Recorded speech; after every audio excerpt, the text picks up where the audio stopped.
బయట ప్రైవేట్ వాళ్ళు ఆప్షన్ ట్రేడింగ్లో పెడతాము అమౌంట్ వస్తుంది అని చెప్పేసి మీకు చెప్తారు. అయితే వాళ్ళని నమ్మకండి.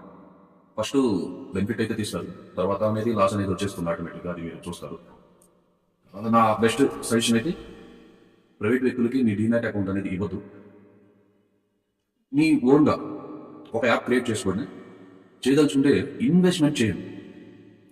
బెస్ట్ స్ట్రాటజీ మీకు వచ్చినా రాకపోయినా ఇన్వెస్ట్మెంట్ చేయండి. నెలకు ఒకసారి ఎస్ఐపి చేయండి. నెలకు ఒకసారి ఎస్ఐపి చేయడం వల్ల అవి ఒకవేళ డిక్రీజ్ అయినా సరే మీరు అక్కడ తగ్గుతుంది కాబట్టి అక్కడ మీరు బై చేస్తారు, అవి పెరుగుతాయి. మీకు ఎమ్మటనే రావాలి అంటే రావు. ఒక 20 years మీరు కనుక వెయిట్ చేయగలిగితే చాలా బెనిఫిట్ వస్తుంది. అవి 10 years 5 years అలాగా వెయిట్ చేయాలి. ఇన్వెస్ట్మెంట్ అంటే వెయిట్ చేయడమే. ఎమ్మటనే వచ్చేసేయాలి, ఎమ్మటనే బెనిఫిట్స్ అనేవి వచ్చేయాలి అంటే ఈ స్టాక్స్లో అవ్వదు. ఆప్షన్ ట్రేడింగ్లో అవుతుంది. కానీ ఎప్పుడు మీరు బెనిఫిట్లో ఉంటారు, లాస్లో ఉంటారు అనేది చెప్పలేదు. 3 times బెనిఫిట్ వచ్చిన 10 times అవి లాసే చూపిస్తుంది. అందుకని బెస్ట్ సజెషన్గా స్టాక్స్లో ఇన్వెస్ట్ చేయండి. అది మీరు ఏ స్టాక్ కొనాలి ఏంటా అనేది మీరే చెక్ చేస్తారు. పేపర్స్లోనో న్యూస్లోనో మీరే చెక్ చేసుకొని ఫాలో అవ్వండి. ఇది నా బెస్ట్ సజెషన్.